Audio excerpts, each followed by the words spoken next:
ಬ್ರೇಕ್ಫಾಸ್ಟಿಗೆ ಏನ್ ಮಾಡಿದ್ಯಾ? ಏನ್ ತಿಂತೀಯಾ? Shut up. ನಾನಾ? ತಲೆ ಕೆಟ್ಟಿದ್ಯಾ? ಏನೇನೋ ಮಾತಾಡ್ತೀಯಾ? ಹಾ, ಇವಾಗ ನಿಲ್ಲಿಸ್ತ್ಯಾ? ಸಾಕು. ಹಾ,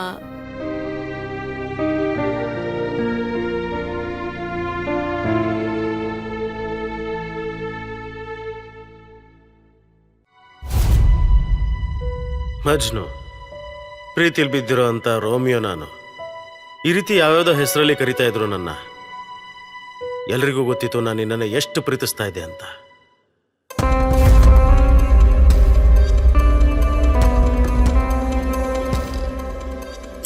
ದೇವ ಬಂದ.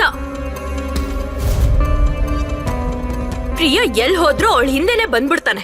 ಇವನ್ ಯಾವಾಗ್ಲೂ ಹಾಗೆ ನಾಯಿ ತರ ಹಿಂದೆ ಬಿದ್ದಿರ್ತಾರೆ. ಅವ್ನ್ ಮುಖ ಮತ್ತೆ ಡ್ರೆಸ್ ಸೆನ್ಸ್ ನೋಡಿ ಬಡವ ಏನೋ ಹೌದು, ಹ್ಯಾಂಡ್ಸಮ್ ಆಗೂ ಇಲ್ಲ. ಬೇಕಾರಿ ನನ್ ಮಗ. ಅವಿನಾಶ್ ಇವನ್ಗಿಂತ 10 ಪಟ್ಟು ಬೆಸ್ಟ್. ಓಹ್ ರಬೇಶ್, ಅವಿನಾಶ್ನ ಇವನ್ ಜೊತೆ ಕಂಪೇರೆ ಮಾಡ್ಬೇಡ.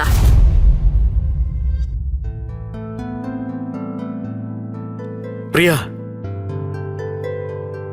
ನಿನ್ನ ಹತ್ರ ಸ್ವಲ್ಪ ಮಾತಾಡ್ಬೇಕಾಗಿತ್ತು. ಹೇಳು.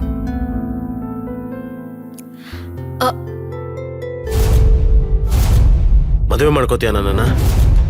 ಬಾ, ನಿನ್ ಲವ್ ನ ಟೆಸ್ಟ್ ಮಾಡೋಣ. ಪೂಜಾ, ಇದಂತೂ ಪೂಲಿಗೆ ಬಿದ್ದೈತಲ್ಲ. ಒಂದ್ ಕೆಲ್ಸ ಮಾಡು, ಹೋಗ್ ತಗೊಂಬ. ಹಾಗೆ ಪೂಜಾ, ಇವತ್ತು ವೈರಿಂಗ್ ಕೆಲ್ಸ ಇತ್ತಲ್ವ ಪೂಲಲ್ಲಿ? ಕರೆಂಟ್ ಬೇರೆ ಹೊಡೆಯುತ್ತೆ. ಗೈಸ್, ಹೇಳು ದೇವಾ, ಹೋಗ್ತೀಯಾ ರಿಂಗ್ ತರಕ್ಕೆ? Guys stop it. ಏನಿದೆ? ಪ್ರಿಯಾ, ನಾನ್ ಟೆಸ್ಟ್ ಮಾಡ್ತಾ ಇದ್ದೀನಿ, ಇವ್ನ್ ನಿಜವಾಗ್ಲೂ ನಿನ್ನ ಪ್ರೀತಿ ಮಾಡ್ತಾ ಇದ್ದಾನ ಇಲ್ವಾ ಅಂತ. ಹೇಗಿದ್ರು ನನ್ಗೆ ಭಾವ ಆಗ್ತಾ ಇದೆಯಲ್ವಾ? ಹೋಗು, ಹೋಗ್ ತಗೊಂಬ. ನೀನ್ ತಂದ್ರು ತರ್ಲಿಲ್ಲ ಅಂದ್ರು ನನ್ನ ಅಕ್ಕ ಆ ತರದ್ ಕಚಡ ರಿಂಗ್ ಎಲ್ಲ ಹಾಕೊಳಲ್ಲ. ಇಲ್ಲ ಇಲ್ಲ, ನೀನ್ ಎಲ್ಲಿ ಹೋಗ್ತಿದ್ಯಾ?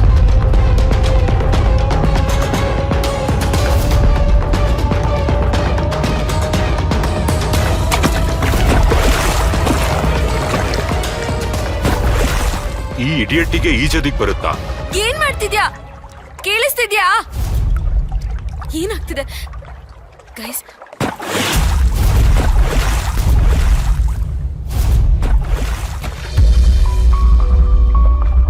ತಲೆ ಕೆಟ್ಟಿದ್ಯಾ? ನಿಂಗೇನಾದ್ರೂ ಆಗಿದ್ರೆ ಏನ್ ಮಾಡ್ಬೇಕಿತ್ತು? Come out.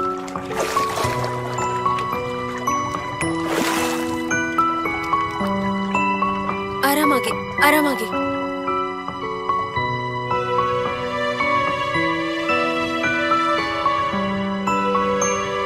ಹೇಳು, ಮದುವೆ ಮಾಡ್ಕೋತೀಯ ನನ್ನನ್ನ? ಮದ್ವೆ ಆಗ್ತೀನಿ, ಆದ್ರೆ ಪ್ರೀತಿ ಮಾಡೋ ಪ್ರಯತ್ನ ಮಾಡ್ತೀನಿ.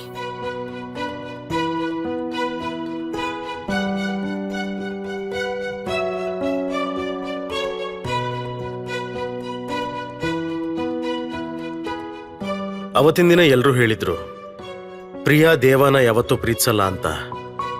ಬರೀ ಅವನ ಮನಸ್ಸು ನೋಡಿಬಾರ್ದು ಅಂತ ಇದ್ಲು ಅಷ್ಟೇ.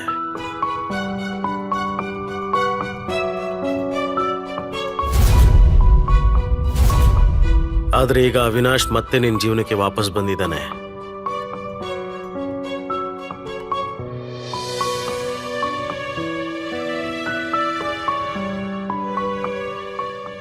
ನಿನ್ನ ಮುರಿದಿರೋ ಮನಸ್ಸು ಮತ್ತೆ ಈಗ ಒಂದಾಗತ್ತೆ.